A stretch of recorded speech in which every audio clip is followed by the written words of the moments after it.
그래서 일단은 구조를 한번 바라보고요. 구조를 전체 구조를 본 다음에 구조 내에서 보면 이상하게 많이 반복되거나 이상하게 그 숫자만큼 기록한 어떤 이런 특징들이 있습니다. 그 특징들을 그렇게 썼다면 그렇게 쓴 이유가 있겠죠. 예.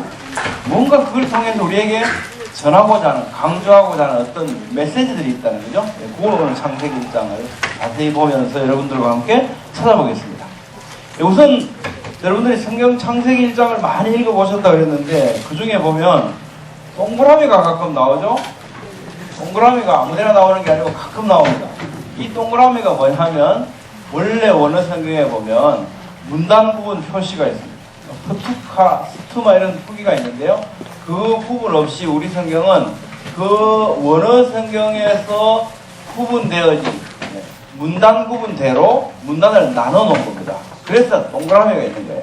동그라미 하나가 문단 구분을 의미한다는 거죠. 그렇게 이제 우리 창세기 1장은 그런 식으로 일단 문단 나누기라고 하는 구조를 갖고 있고요.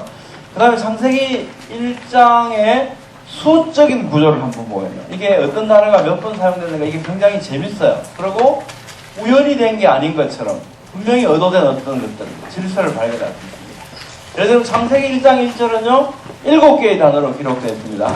베레싯, 바라, 엘로힘, 엣, 하샤마임, 벳, 하아렛. 7이라고 하는 거예요. 7. 7도 완전수잖아요. 하나님께서 천지를 창조하신 하나님께서는 완전하신 분이시고 완전하게 창조하셨겠죠.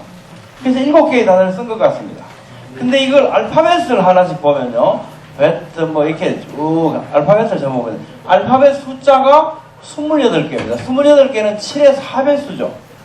7의 4배수인데 그러면서 동시에요. 7은 완전 전체를 의미하지 않습니까? 1, 2, 3, 4, 5 이렇게 쓰면 이게 7번째의 삼각수가 됩니다.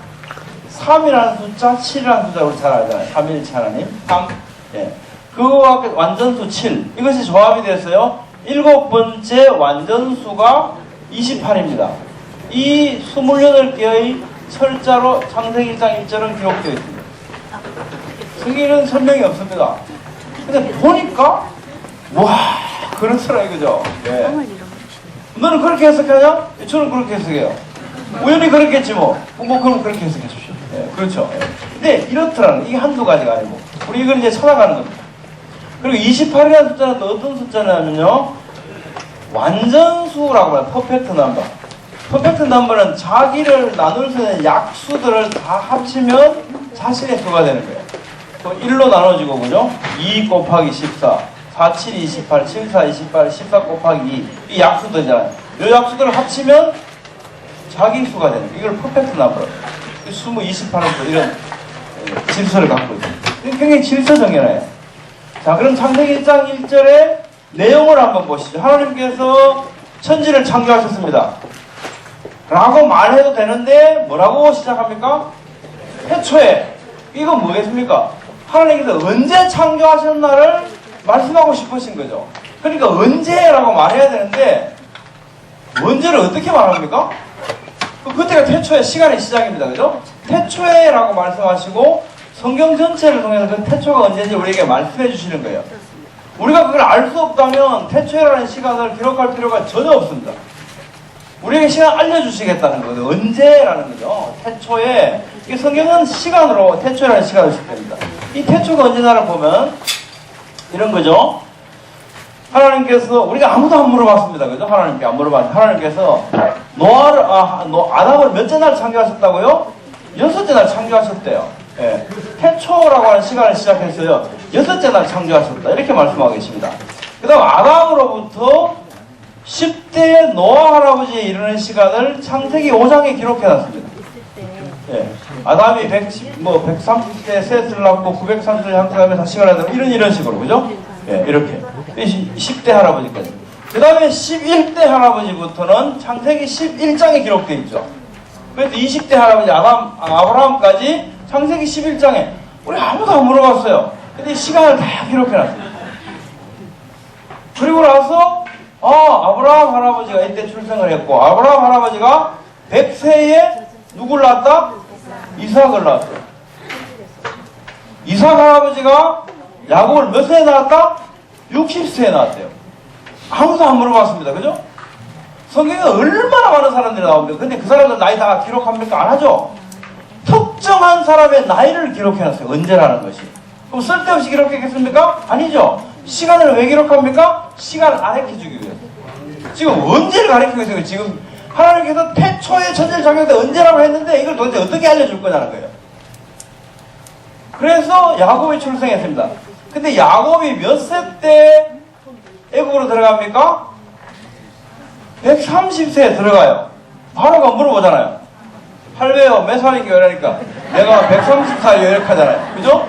130세에 들어갔단 말이에요. 그죠? 130세. 야곱이 애굽에 들어가가지고 그때부터 몇 년 동안 애굽에 있다 나왔습니까? 이것도 말씀해 주잖아요. 출애굽기 12장 40절에 430년이라 430년이 끝나는 그날 430년이라는 단어가 두 번 겹쳐져 있습니다. 두 번. 왜? 중요하니까. 네, 중요한 건 반복해요.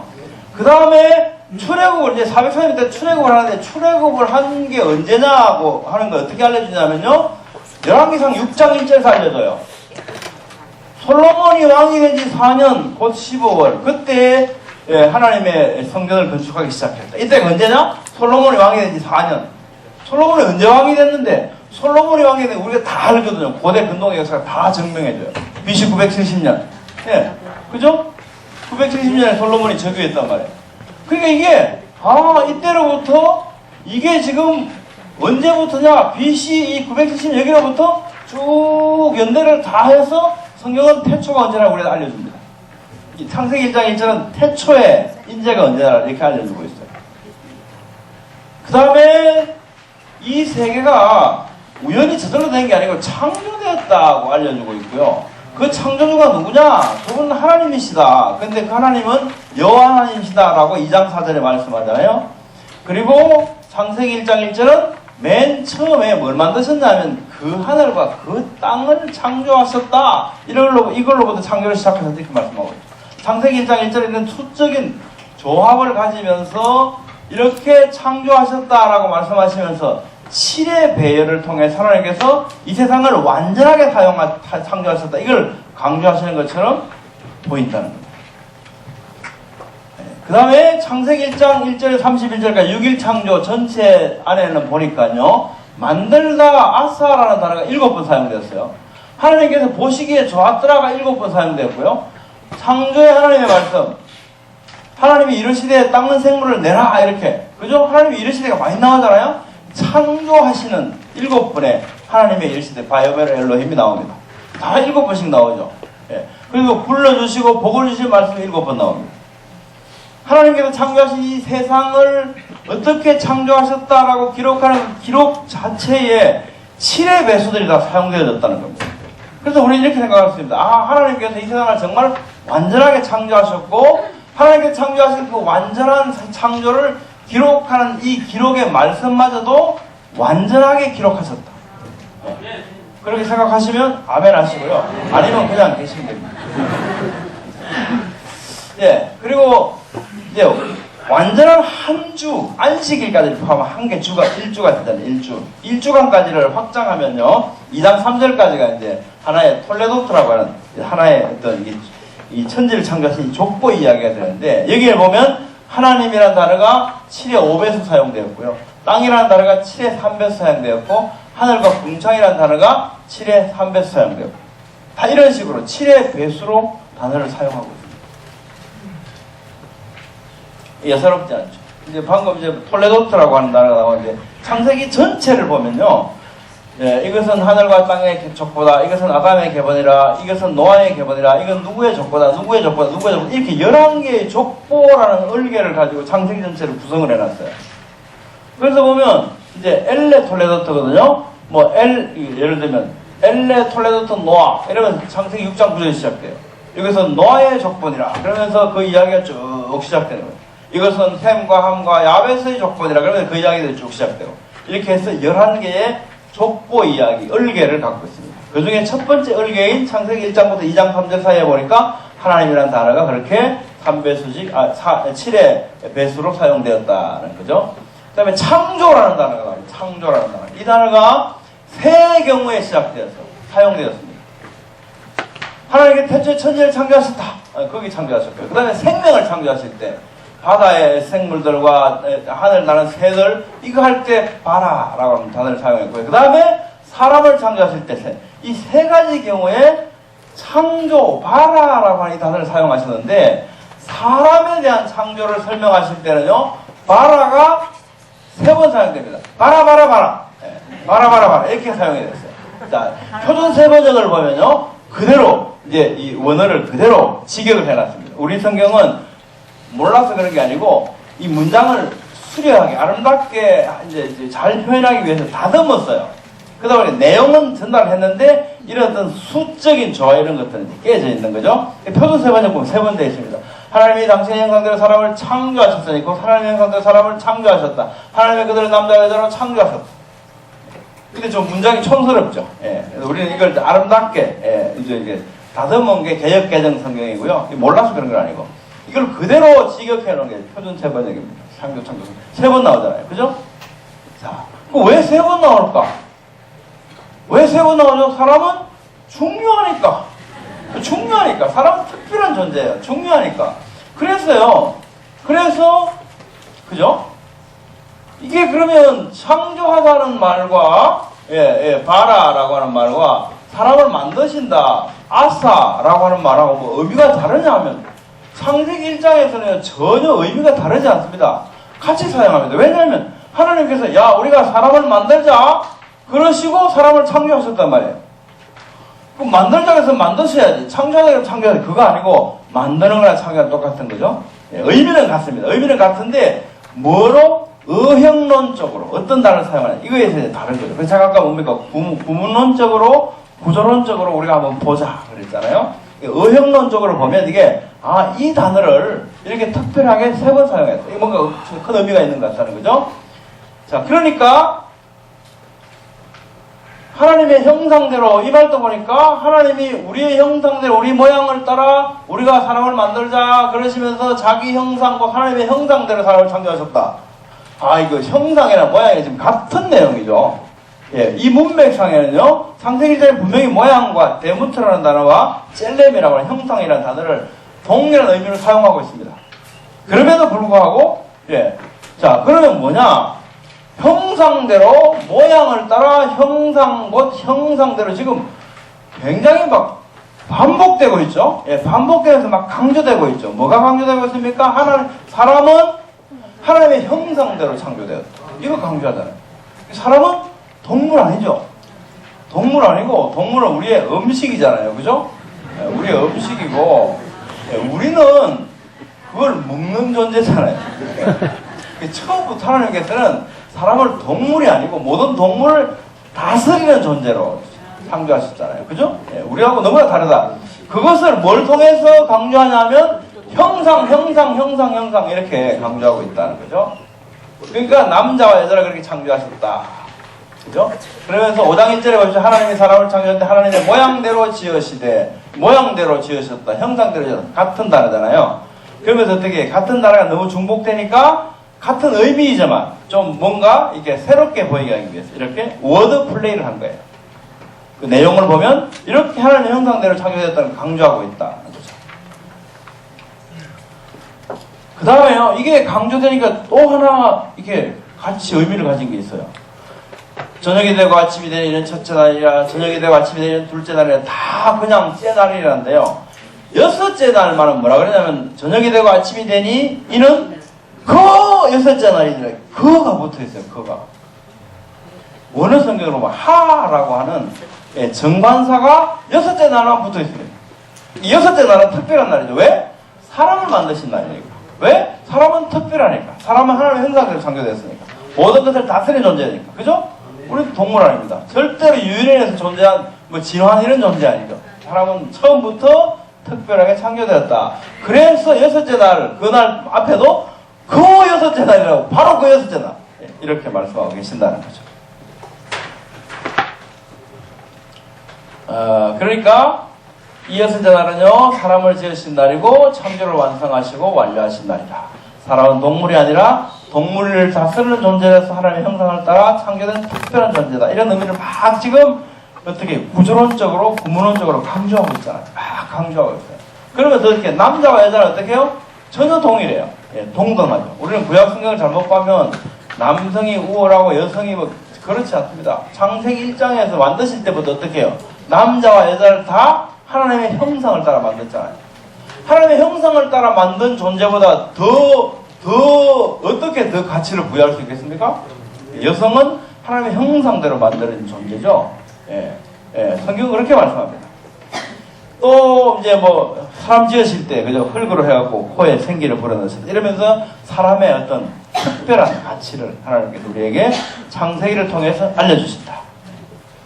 그 다음에 또 뭐가 강조되냐면 하나님이 이러시되 11번 나와요. 창세기 1장에. 하여튼 반복되는 건 중요한 겁니다. 그쵸? 시험 잘 나오잖아요. 시험에 반복되는 거. 밑줄 쫙 동그라미 막 이렇게 하잖아요. 네, 계속 중복되는 거예요. 하나님 이러시되 굉장히 중요합니다. 이게 무슨 말일까요? 하나님 이러시되 이게 무슨 말일까요? 온 천지 만물을 뭘로 창조하셨다? 말씀으로 창조하셨다는 거죠. 하나님께서.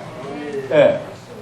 그러니까 하나님께서 이게 뭐 생물들을 창조하셨다가 아니고 하나님께서 어떻게 해요? 땅에게 쌍은 생물을 내라. 그러니까 어떻게 해요? 그대로 되리라. 그죠? 예. 그래서 하나님이 이러시되 이렇게 강조하고 있는 거죠. 우리 강조된 그 창세기 1장의 구문론적, 구조론적 관점에서 보면 왜 성경은 하필 이렇게 기록했을까?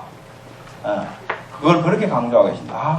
온 천지 만물은 말씀으로 창조되었구나. 예. 예. 그 11번 중에 7배는요 하나님께서 창조하시는 말씀이고, 나머지 4번째는 질서를 세우시고 복을 주시는 그 말씀입니다. 그 다음에 또 뭐가 중복됩니까? 저녁이 되고 아침이 되니, 저녁이 되고 아침이 되니, 창세기 1장 1절부터 31절 이 안에 6일 창조에 대한 모든 내용을 기록하셨습니다. 근데 굉장히 축약되고 절약되고 이렇게 돼 있겠죠. 그렇게 축약되고 절제된 그 표현일 것 같은데도 불구하고 막 중복이 되어 있습니다. 그럼 얼마나 중요한 말씀이면, 얼마나 강조하고 싶으시면 이렇게 막 중복을 하셨을까라는 거예요. 하나님이 저녁이 되고 아침이 되니, 이 저녁이 되고 아침이 되니까 째날이니라 끝나면서 하나의 문단으로 이렇게 이제 쭉 이제 나눠져 있다. 우리가 아까 말씀드렸고요. 자, 근데 창세기 1장 5절을 한번 살펴보세요. 저녁이 되고 아침이 되니라고 하는 이게 중복되는 도대체 우리에게 무엇을 강조하시고 싶으신가? 우리 그걸 이제 발견해야 되겠죠. 그걸 찾아가야 되겠죠. 1장 5절에 보니까요, 저녁이 되고 아침이 되는 첫째 날이니라, 이 앞에 이런 말씀이 계십니다. 하나님이 빛을 낮이라 부르시고 어둠을 밤이라 부르시니라. 이 말씀이 이 앞에 계십니다. 저 말씀이 있는 것과 없는 게 뭐가 다를까? 저 말씀이 왜 하필 저 앞에 있을까라는 겁니다. 저녁과 아침이 뭔가 도대체? 네? 저녁과 아침이 어떤 저녁과 아침인가? 자, 일단 그 앞에 보면요, 빛에 의해서 낮이 정의가 돼요. 어둠에 의해서 밤이 정의됩니다. 밝아져서 이게 낮이야, 깜깜해져서 이게 밤이야. 우리 다 알고 있잖아요, 그죠? 그런 밤이 되고 낮이 되는 그 저녁, 그 아침이라는 겁니다. 그래서 저녁이 되고 아침이 되는 첫째 날이네, 이렇게 말씀합니다. 그러니까 이것은 뭐냐면 하루를 정의하고 있습니다. 이상하게 막 시간, 아까 우리 시간 문제 앞에 그 김병훈 교수님도 말씀하셨고 앞에 이 박사님도 말씀하셨고, 긴 시간 문제 계속 얘기하잖아요. 이게 긴 시간이라고 생각하는 사람들이 성경을 막 이상하게 해석하는 경향이 생겨난다는 겁니다. 뭔가 현대 과학의 어떤 주류적인 주장들하고 뭔가 맞추어 보려는 시도, 이런 시도를 하기 시작하는 거예요. 근데 그 시도를 우리가 하고 있는 이 시대에서 바라보니까 저녁이 되고 아침이 되는 이 말씀이 너무나 중요한 거예요. 시간적으로. 이 저녁과 아침은 어떤 다른 저녁과 아침이 아니고, 밤 되면 깜깜하면 밤이고 밝아지면 낮이 되는 그 저녁과 그 아침이라는 겁니다.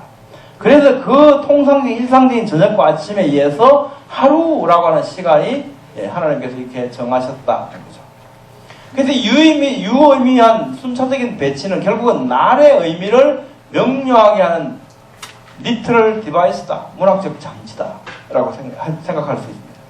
낮과 밤, 저녁과 아침으로 정의되는 이 날의 의미는 24시간 하루일 수밖에 없다라는 겁니다. 그래서 카일 델리치는 신학자는 이렇게 말합니다. 창세기 1장의 하루는 빛과 어둠에 반복되는 교체에 의하여 규정되어 있기 때문에 24시간 하루를 의미한다. 딴 생각하지 마라. 말씀이죠. 그 다음에 첫째 날, 이게 재밌어요. 첫째 날. 첫째 날이라는 단어가요. 다른 데는 둘째 날, 셋째 날, 여섯째 날 전부 다 서수를 써요. 서수. second, third, fourth 이렇게 씁니다. 그런데 이 첫째 날은 first가 아닙니다. 아니고 뭐라고 되어 있냐면요. one day예요. one day. 히브리 원어를 보면 히브리 단어도 서수기수가 있습니다. 원은 에하드고요. 첫째는 리션이라는 단어가 있습니다. 근데 첫째 날은 리션이라는 서술을 사용하지 않고 에하드라고 하는 원이라고 하는 기수를 사용했단 말이에요. 제가 볼 때는 이건 분명한 의미를 갖고 있습니다. 의미가 있습니다. 왜 이렇게 썼을까? 이것은 우리 다른 번역들 보면 보통 이제 첫째 날은 첫날에 되어 있는데 공동 번역 보니까 빛을 낮이라 어둠을 밤이라 불렀다. 이렇게 첫날이 밤, 낮, 하루가 지났다. 하루란 말을 하고 있죠. 표준세 번역 보면요. 빛을 낮이라 하시고 어둠을 밤이라 하셨다. 저녁이 되고 아침이 되니 하루가 지났다. 원데이라는 거예요. 원데이. 이게 의미가 있죠. 무슨 얘기냐면 하나님은 창세기 1장 5절에 하루를 정의하신 거예요. 근데 지금까지 하루라고 하는 시간이 없었어요. 근데 하루라고 하는 시간을 창조하셨다는 거예요. 요만큼 길이를 창조하셨다. 그래서 둘째 날, 셋째 날도 전부 다 그 길이만큼의 하루가 계속되잖아요. 그러니까 다음 날부터는 그 길이만큼 시간이 지나면서 둘째 날, 셋째 날이 된다. 또 하나의 의미를 우리가 생각해 본다면 하나님께서 태초에 천지를 창조한 그 첫날, 결과론적으로 우리는 그걸 첫째 날이라고 부르는데요. 그 첫날의 입장에 가보면 이 세상에 존재하는 날은 오직 그날 하루밖에 없습니다. 그렇죠? 여러 날이 있어야 첫째 날도 있고 둘째 날도 있을 거 아닙니까? 오직 그날밖에 없으니까 어떻게 이건 첫째 날이 아니고 하루 원데이라고 하는 것이 맞죠. 그래서 이게 좀 특별한 의미를 우리는 찾아볼 수 있다. 그 다음에 그래서 이제 하젤, 슈미트, 정근함, 고든헤람 이런 신학자들은 이렇게 말합니다. 창세기 1장의 매 날 앞에 저녁이 되고 아침이 되니 라고 하는 문구가 있는 것은 저녁과 아침이 있는 시간의 길이를 밝혀주는 것이기 때문에 창세기 1장의 날은 24시간 하루임을 의미한다. 또 폰라드, 제임스 바러, 군켈, 해밀턴, 스택 이런 신학자들은 이렇게 말합니다. 창세기 1장의 문맥상 의미론적으로 창세기 1장의 날은 24시간 하루로 해석해야 한다. 제가 왜 이런 신학자들 갑자기 이제 막 이런 얘기를 하냐면요. 창조과학에서만 하는 이런 이야기가 아니라는 거예요. 이건 우리 신학적인 근거를 갖고 전통적으로 이렇게 해석해 왔다는 겁니다. 오늘날 이상해진 거예요. 오늘날 이상해지니까 창조과학 하는 사람들은 이상한 사람들이다. 하루를 24시간이라 하더라. 거꾸로 지금 이런 얘기를 한단 말이에요. 이건 그게 아니고 정말로 우리가 전통적으로 이런 해석을 해왔다라고 하는 것을 말씀드리고 싶어서 이렇게 하는 거예요. 자, 그 다음에 이제 전체를 그러면 여섯째 날까지 쭉 갔구나. 이걸 저녁이 되고 아침이 되고 이걸 구조론적으로 한번 봅니다. 알아봅니다. 이렇게 보니까 시간 이 관점에서 보면요. 태초라고 하는 시간의 시작으로 성경은 시작됩니다. 태초라는 시간이 시작됩니다. 그래서 이 시간을요. 빛의 창조 그리고 빛과 어둠으로 낮, 밤이라고 하는 시간을 정의를 해요. 낮, 밤도 시간이죠. 그 다음에 이 낮과 밤으로 저녁과 아침의 의미를 한정하죠. 이상한 역사의 태동기 이렇게 아침이었고 드디어 이시조선의 역사는 점으로 갔다. 이런 상징적인 점으로 저녁이 아니고 아침 저녁 그죠? 밤 낮 아침 저녁 그거라는 거죠. 그래서 의미를 한정합니다. 이렇게 한정된 저녁과 아침의 한정된 의미로 하루를 정확하게 정의해주고 있습니다. 그리고 이것은 원데이다 라고 해서 그죠? 원데이다 용 에하드 이렇게 해서 기술을 사용했다. 그리고 나서 저녁과 아침으로 정의된 하루가 연속적으로 사용되면서 둘째 날부터는 욤, 쉐니 등 서술을 사용하면서 하루하루가 반복됩니다. 저녁이 되고 아침이 되니. 그러면서 하루 단위로 문단을 구분했다. 그래서 우리는 동그라미 돼 있다. 이 구조론적으로 굉장히 마치 그림을 보는 것처럼요. 아주 질서정연한, 그러니까 아주 탁탁탁 뭔가가 이렇게 도식화되어 있는 것 같은 것. 이런 걸 느낄 수 있어요. 보면 볼수록 그렇습니다. 놀랍습니다. 그 다음에 창세기 1장 14절부터 19절 사이에 보면요. 우리 같이 한번 읽어볼까요? 시작! 하나님이 이르시되 하늘의 궁창에 광명체들이 있어 낮과 밤을 나누게 하고 그것들로 징조와 계절과 날과 해를 이루게 하라. 또 광명체들이 하늘의 궁창에 있어 땅을 비추라 하시니 그대로 되니라. 하나님이 두 큰 광명체를 만드사 큰 광명체로 낮을 주관하게 하시고 작은 광명체로 밤을 주관하게 하시며 또 별들을 만드시고 하나님이 그것들을 하늘의 궁창에 두어 땅을 비추게 하시며 낮과 밤을 주관하게 하시고 빛과 어둠을 나뉘게 하시니 하나님이 보시기에 좋았더라. 저녁이 되고 아침이 되니 이는 넷째 날이니라. 이 얘기가 전부 시간 단위들 아닙니까? 그죠? 낮, 밤, 저녁, 아침 이거 다 시간 단위잖아요. 넷째 날 시간 단위죠. 이렇게 일상적인 의미의 이런 시간 단위들을 막 사용하면서 이게 넷째 날이라고 말씀했어요. 이 넷째 날은 24시간 하루죠. 어떻게 이상한 다른 긴 기간으로 이게 해석할 수 있겠습니까? 그걸 이상한 상상을 하게 되면 앞에 있는 시간 단위들이 다 무슨 수수께끼처럼 문장이 안 됩니다. 그죠? 하나님께서는 우리가 성경을 올바르게 제대로 이해하기를 정말 바라시겠죠? 그리고 우리가 얼마나 이해하기 쉽게 단순 명료하게 우리에게 기록해 주셨겠습니까? 그대로 문자적으로 우리는 해석하면 됩니다.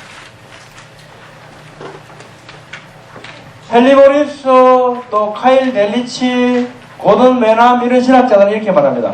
태양 창조 전후의 하루 길이는 동일하다. 넷째 날 태양을 만드셨잖아요. 그러니까 앞에 세 날은 태양이 아니고 뭐 다르지 않을까? 이런 상상을 하는 사람들을 향해서 그렇지 않다. 이렇게. 이게 이제 저녁과 아침이라는 반복이 또 이런 의미를 주는 거예요. 이렇게 얘기합니다. 고든 메남 이렇게 말합니다. 저녁과 아침은 해와 달이 창조되기 전의 3일간에도 나타나는데 이는 일자와 해를 위해 존재하는 것으로 분명하게 진술된다. 우리 방금 읽었잖아요. 그죠? 창세기의 나머지 부분에서 정확하게 이러한 동일한 기준에 따라서 해석되어야 하기 때문에 태양이 창조되기 전과 후의 날의 길이는 동일하다. 또 카일과 델리치는 이렇게 말합니다. 태양이 창조되기 전 3일간에도 낮과 밤이 계속적으로 교체되었기 때문에 태양이 창조되기 전 3일과 태양이 창조된 이후의 날들 사이에 본질적인 차이는 없다. 그 다음에 헨리 모리스 박사님, 미국 창조과학회 운동을 일으킨 분이죠. 후대 사람들의 이해를 돕기 위해 하나님은 용어 사용에 주의를 기울이셨다. 어둠이라 칭하는 밤과 구별하시기 위해 빛으로 낮을 정의 내리셨다. 저녁이 되고 아침이 되니라는 동일한 문구가 6일간의 역사의 각 결론부에 반복해서 사용되어 있다. 따라서 첫째 날을 포함해서 엿새 동안의 하루하루의 길이는 동일했음이 분명하다. 그래서 후대 사람들의 이해를 돕기 위해서 하나님은 용어 사용에 주의를 기울이셨다는 겁니다. 이렇게 의도적으로 이렇게 하신 거 아니냐. 우리가 이걸 어떻게 이렇게 이 많은 장치들을 두고 딴 생각할 수 있겠냐 이런 말씀이죠. 그래서 태양은 그럼 넷째 날 이미 창조된 하루에 첫째 날 하루라고 하는 시간 단위 창조됐잖아요. 그것에 기능하도록 알맞도록 태양이 만들어진 거죠. 넷째 날. 출애굽기 20장 8절에서 11절에도 보면요. 하나님께서 일곱째 날은 내 하나님 여호와의 안식일이다. 그러니까 이날 나무하러 가면 어떻게 해요? 돌로 죽여라. 그죠? 안식일이면 안 지키면 죽는 날, 무서운 날이에요. 그죠? 그러시면서 우리가 안무를 받는데 왜냐하면 그러면서 이유를 설명하세요. 읽어볼까요? 시작. 엿새 동안에 나 여호와가 하늘과 땅과 바다와 그 가운데 모든 것을 만들고 일곱째 날에 쉬었습니다. 이 일곱째 날은 24시간 하루죠. 24시간 하루 이걸 지켰잖아요. 그러면 앞에 있는 엿새도 뭐겠습니까? 24시간 하루의 엿새라는 건 분명하잖아요. 문맥상으로. 예, 그래서 그 다음에 뭐 31장, 예, 15절, 17절 여기도 마찬가지죠. 여기 보면 31장에는 뭡니까? 이렇게 해서 6해 동안에 하나님이 천지를 창조하셨다 그러면서 이걸 어떻게 해요? 하나님께서 돌판에 어떻게 하셨다? 손가락으로 써주셨다 하고 기록하고 있단 말이에요. 예, 하나님께서 손가락으로 써주셨다. 근데 거기에 보니까 어떻게 해요? 6해 동안에 천지 창조하셨다. 7자는 쉬어라. 이렇게 말씀하잖아요. 예. 하젤은 게르타젤이 이렇게 말합니다. 날이라는 단어에 단수의 용례나 숫자와 함께 사용된 수사적 용례를 보면 창세기 1장의 날은 24시간 하루다. 예. 창세기 1장의 그 날들은 헤아려졌으며 성경에서 이렇게 헤아려진 경우에는 24시간 하루를 의미한다. 구약 성경에는 150회에 걸쳐서 이런 경우가 기록되어 있는데 전부 다 24시간 하루를 의미한다. 그 다음에 뭐 베일리, 게르타젤 이런 분들 이렇게 얘기합니다. 10편, 9편, 4절 베드로 후서의 3장 8절에 뭐 하나님께는 하루가 천년 같고 천년과 하루 같다 이렇게 얘기하는데 이때 하루와 천년은 그 문맥 가운데 연대를 말하고자 하는 게 아니고 인간의 유한성에 대하여 하나님의 무한하심과 약속을 이루고야 마시는 신실하심을 말하는 것이다.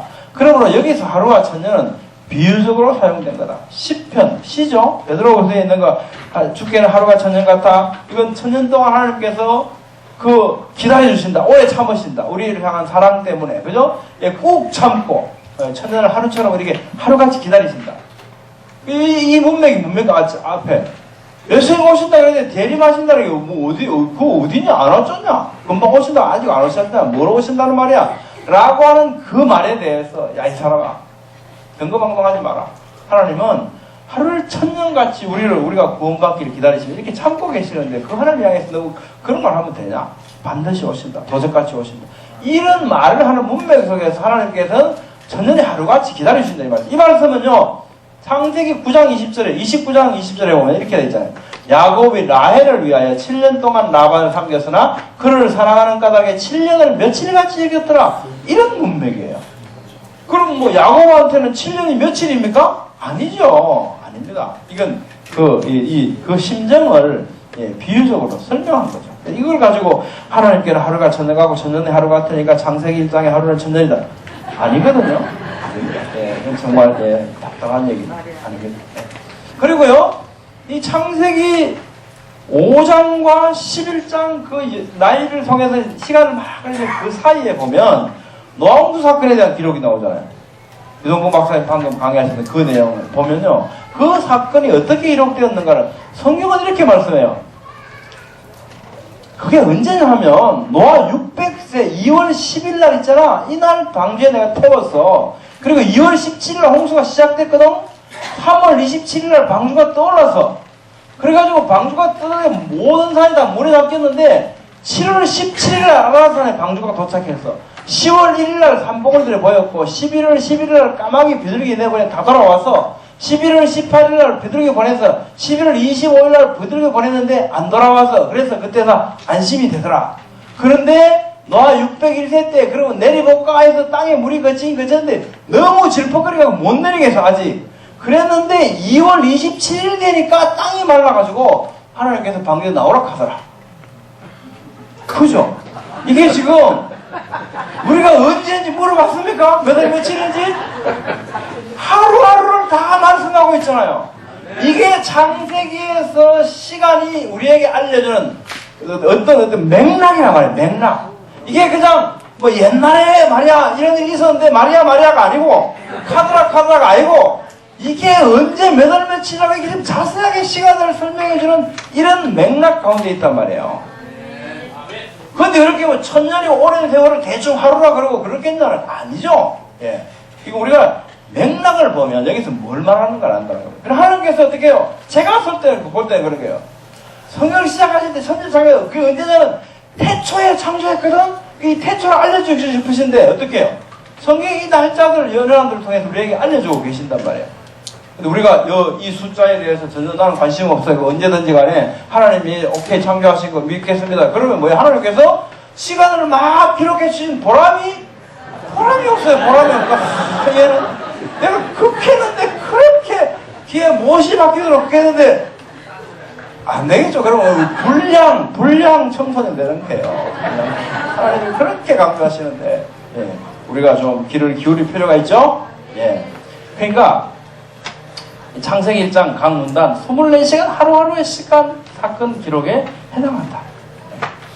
그다음에 창세기 1장 1절에서 3절까지로요. 의형론적으로 한번 모양을 왜 이렇게 보면 왜 이렇게 생겼나 또 재미가 있어요.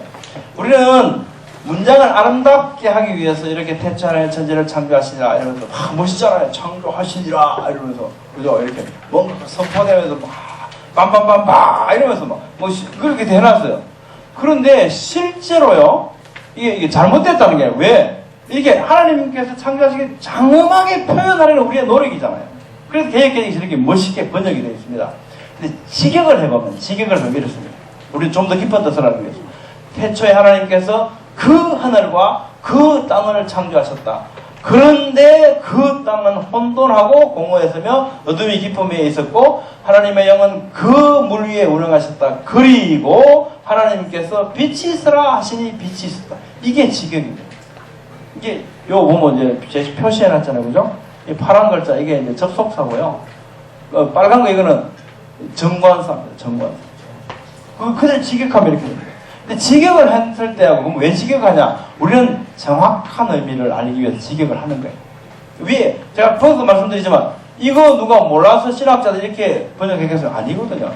우리 이걸 수려하고 장엄하게 표현하기 위해서 많은 노력을 국문학자들 불러다가 이렇게 같이 노력해서 멋있는 문장을 만들어놨기 때문에 좋은 성경, 좋은 번역입니다. 근데 우리는 좀 더 깊은 의미를 찾아내기 위해서 한번 살펴보는 거죠. 그 보니까 영어 성경도 그렇습니다. 2절에 분명히 그죠? 배라고 하는 접속사가 있는데 어떤 데는 이렇게 접속사가 있잖아요. 어떤 데는 없죠. 이렇게 되어 있습니다. 접속사가 있고 없고. 이게 차이가 많아요. 원래 있는 거죠. 자, 이게 뭐냐면요. 2절에 접속사를 이렇게 넣어 놓으면 태초 하나님의 천지를 창조하시라 이러면서 뭐가 성경 전체 또는 창세기 전체에 대한 어떤 선포의 말씀, 제목인 것처럼 멋있게 생각되는 것이 그게 아니고 이게 제목이면 어떻게 해요? 그런데 그 땅 이러면 제목이 안 되는 거죠, 이게. 그럼 이게 제목이 아니고 뭘까? 이걸 제목으로 해버리면 뒤에 좀 자세히 살펴보겠습니다만 하늘과 땅을 창조한 날이 없어져 버려요. 이런 문제가 발생해요. 그걸 막기 위해서 우리는 직역을 이제 하게 되는 건데요. 그 앞에 2절이 이게 지금 접속사로 시작돼서 이건 1절이 제목이라는 거 아니다. 이런 거죠. 이렇게 말씀하시잖아요. 이런 말씀을 신학자는 다 그렇게 주장합니다. 그런데 1절 서술이 실제 땅의 창조에 대한 서술이 아니고 단지 제목이면 접속사 배에 시작된 2절에 그 땅을 설명할 수 없게 된다. 그죠? 태초에 하나님 천지 창조한 선포의 말씀 제목으로 툭 던져놓고 그래서 2절이 시작되는데 그런데 그 땅은 이렇게 무슨 땅 말이고 이 말이죠. 그죠? 무슨 땅 말이고 1장 1절에서 창조하신 그런데 그 땅은 지금 그 땅 그렇게 얘기하잖아요. 그죠? 하나님께 처음에 천지를 창조하셨다. 근데 그때 처음에 만드실 때 그 땅은 아직 어디에 있다? 물속에 담겨 있었다. 이 얘기하고 싶은 거죠.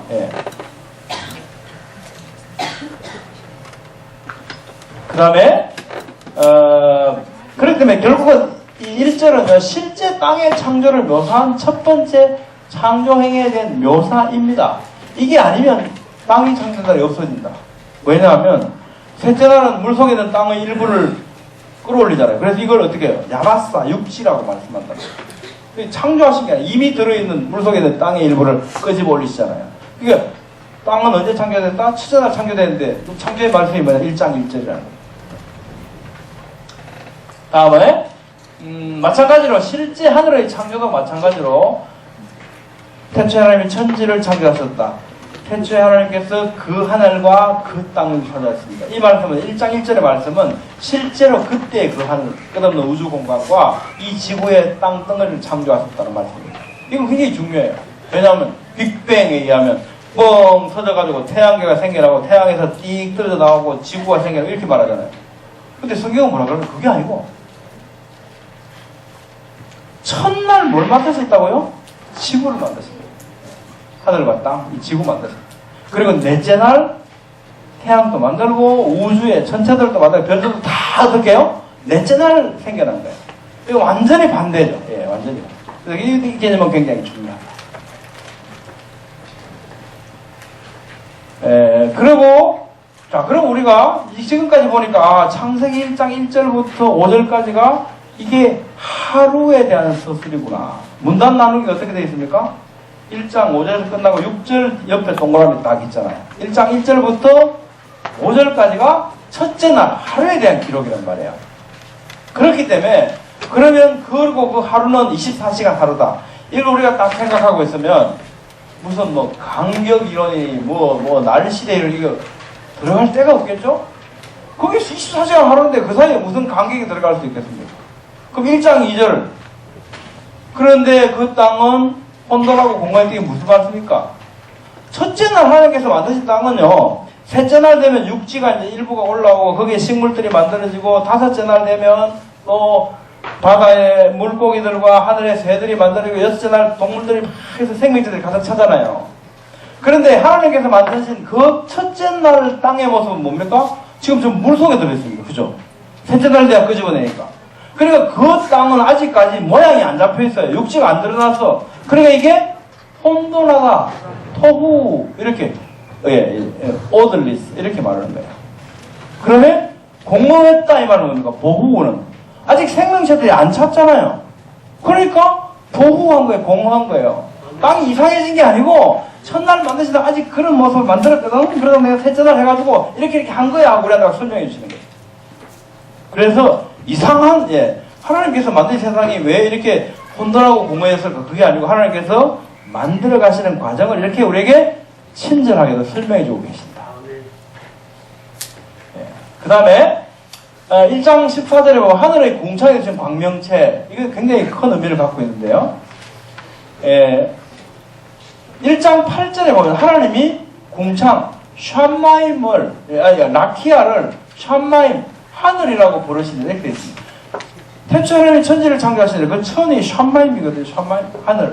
근데 그 하늘이라고 하는 끝없는 우주 공간, 이 궁분, 이 지상으로부터요, 끝없는 우주 공간 전체가 하늘이라고 샴마임이라는 거예요. 근데 그 가운데서 어떻게 특별한 공간을 만드셨어요. 라키아라고 하는 궁창을 만들었어요. 거기에는 뭐가 있습니까?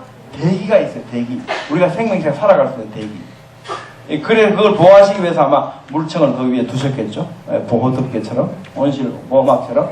그래서 하나님께서 궁창을, 그런데 그 라키아 궁창 하늘이라고 부르시기로 했습니다. 1장 8절에. 그럼 그 다음부터는 전부 하늘이라고 부르시면 되잖아요. 그럼에도 불구하고 특별히 1장 14절에 뭐라고 했냐면 이렇게 말씀합니다.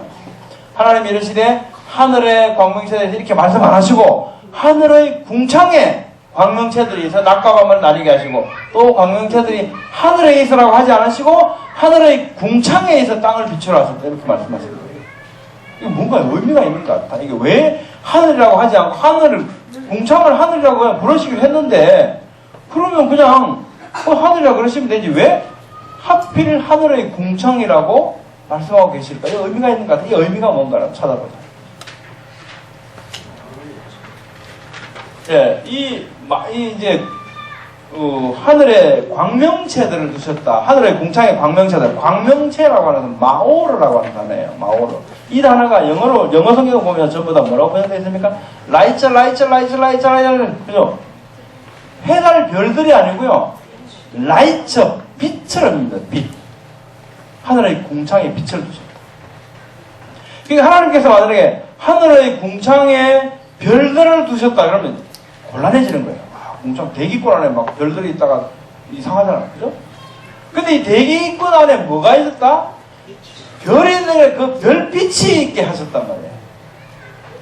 그러니까 굉장히 의미를 갖고 우리는 찾을 수 있다는 거죠. 하늘의 궁창에 광명체를 두신 것은 해달 별들과 같은 천체들이 아니고 그 빛들, 그 상들을 의미하는 것을 해석된다. 다 라이트라고 번역했잖아요. 그죠? 그럼 이게 어떤 의미를 갖고 있을까? 하나님이 이르시되 어디에? 하늘의 궁창에 광명체들이 있어. 또 광명체들이 어디에 있어? 하늘의 궁창에 있어. 무엇을 비추라? 땅을 비추라 하시니 그대로 되니라. 또 1장 15절에 이렇게 말씀합니다. 하나님이 그것들을 어디에 두어? 하늘의 궁창에 두어 땅을 비추게 하셨다. 하나님이 땅을 비추라 하시니까 그대로 됐대요.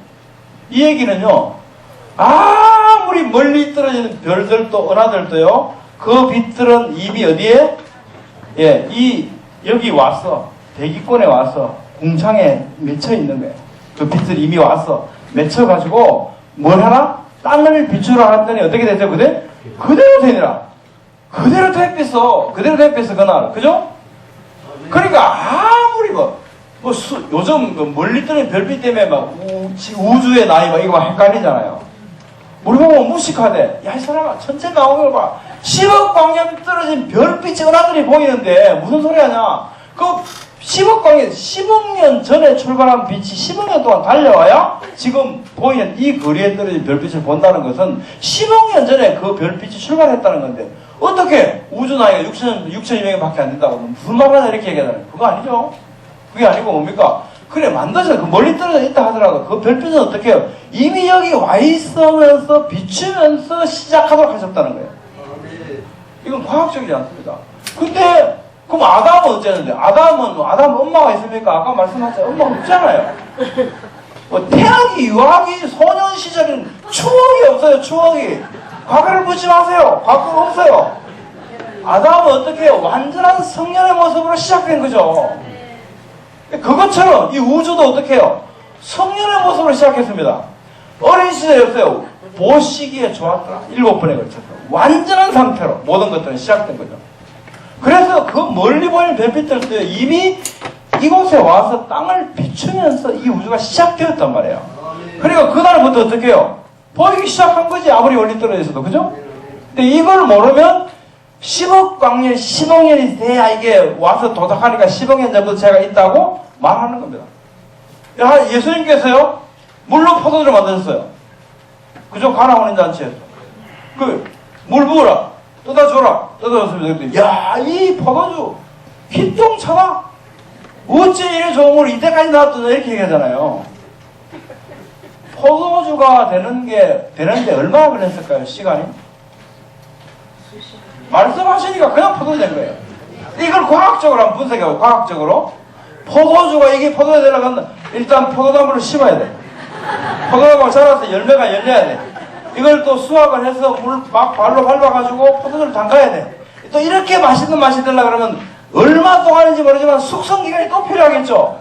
예, 그러니까 이게 막 과학자들이 막 분석하면요, 이거 포도주 매니아들 막, 야, 이 몇 년 되지, 니 맞춰봐라, 막 이러면, 야, 이거 최소한 20년은 된 거야, 막 이럴 거예요. 이게 어떻게 해요? 과학이 막, 그거 틀렸다 그러면 안 되죠. 그게 과학적인 답이에요.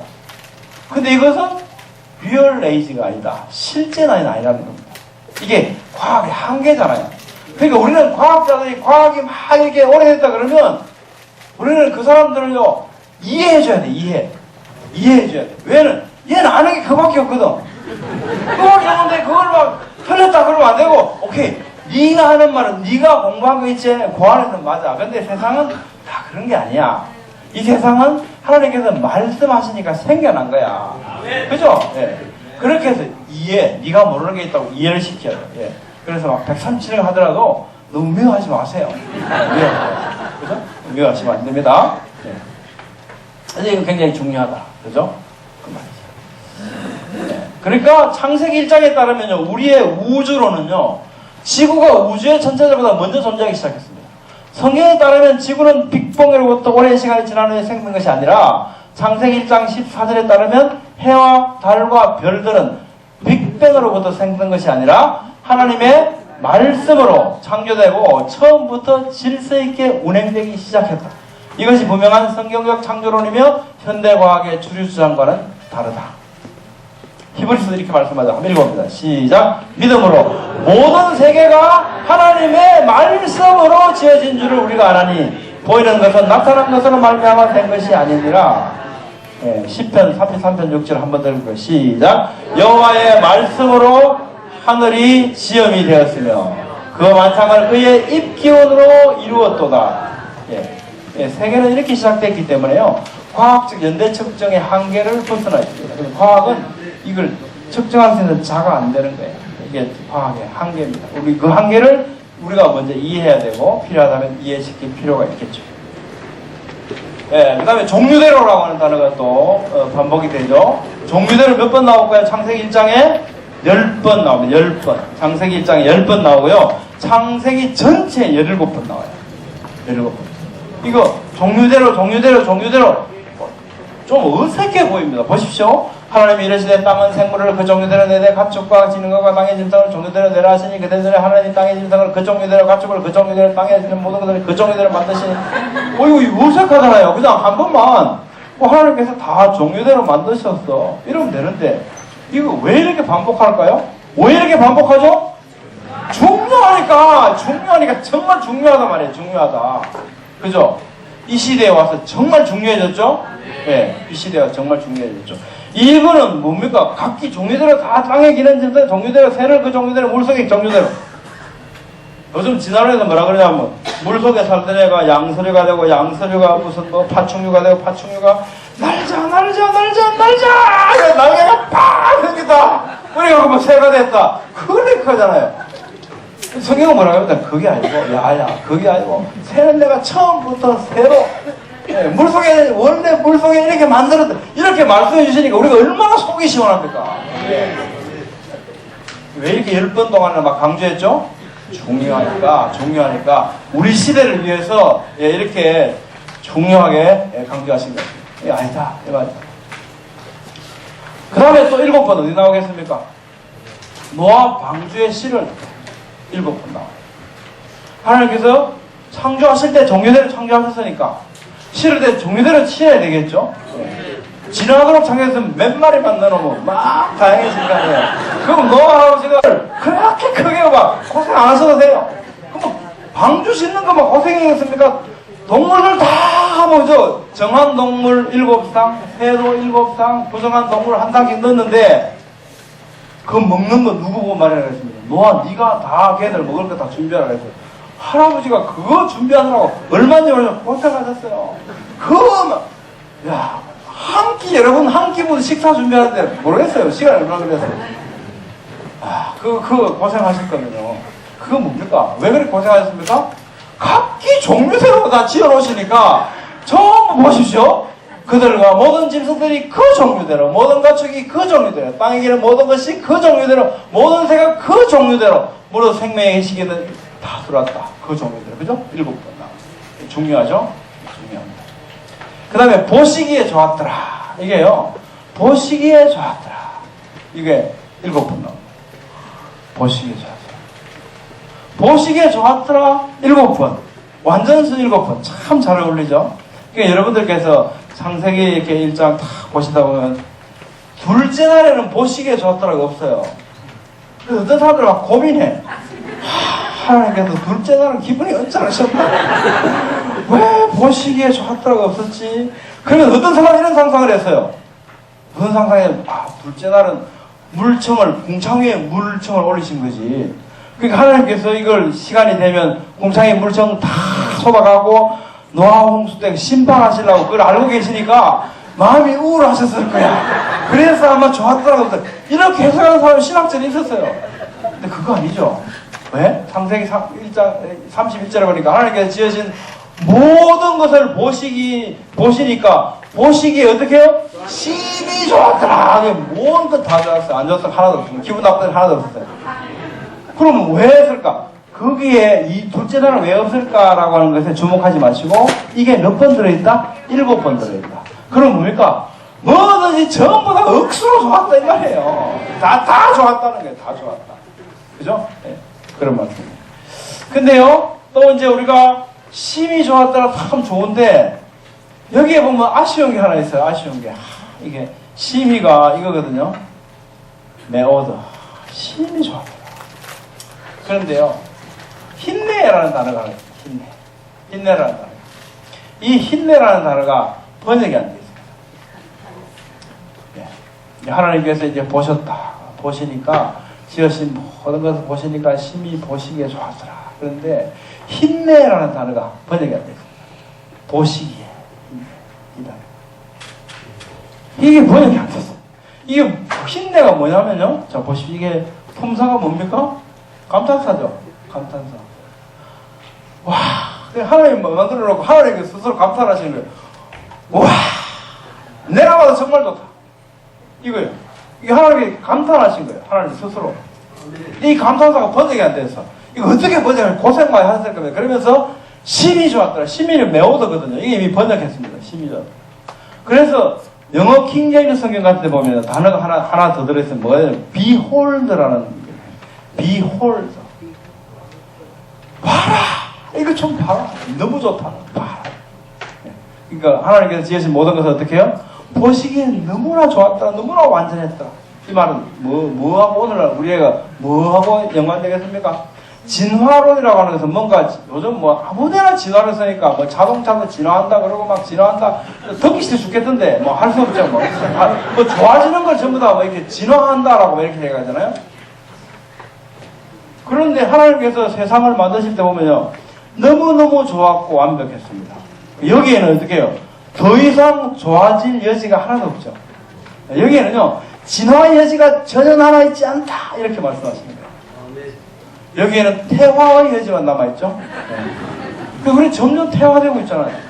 네. 죽음이 들어왔죠. 900몇 살 살다가 이제는 어떻게 해요? 뚝뚝뚝 떨어져갖고 이제 뭐 100살 살면 좋다고 야 우리 이제 100살 산단다 이러면서 기분 좋다가도 연금 걱정하고 야 이거 어떡하지 또 이제 걱정되고요. 여러분 지금 900살 살아라 그러면 좋겠습니까?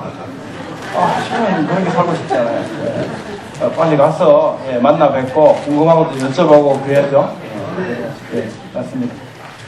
하나님께서 창조하신 세계는요 처음부터 완벽했습니다. 여기에는요 진화의 여지가 애초부터 하나도 없었어요. 자 이제 정리해. 제가 50분까지 강의를 하게 되어 있는데요. 아까 소개를 1분 하시는 바람에 제가 1분 초과한 거예요. 제 잘못이 아니에요. 지금 51분이거든요. 우리 같이 읽고 마치도록 하겠습니다. 시작. 창세기 1장 다시 보기를 통해 확인한 것은 다음과 같다. 1. 만유는 창조된 것이며 창조주는 하나님이시다. 2. 태초에 창조하셨다. 그리고 성경의 기록들을 통해 그 시간을 알려주신다. 3. 단 한 번에 모든 것을 창조하시지 않고 24시간 하루인 6회 동안에 걸쳐 차례대로 창조하시고 질서를 주셨다. 지구가 우주의 천체들보다 먼저 창조되었다. 4. 무에서 말씀으로 창조하셨다. 5. 모든 생물들을 처음부터 각기 종류대로 창조하셨다. 6. 만유는 처음부터 완전하고 성숙한 상태로 시작되었다. 7. 특별히 사람은 유인원을 거치지 않고 처음부터 모든 생물들을 다스리도록 하나님의 형상대로 창조되었다. 8. 그러므로 세계의 기원이나 그 시간은 과학의 한계에 넘어야 있다. 아멘. 감사합니다.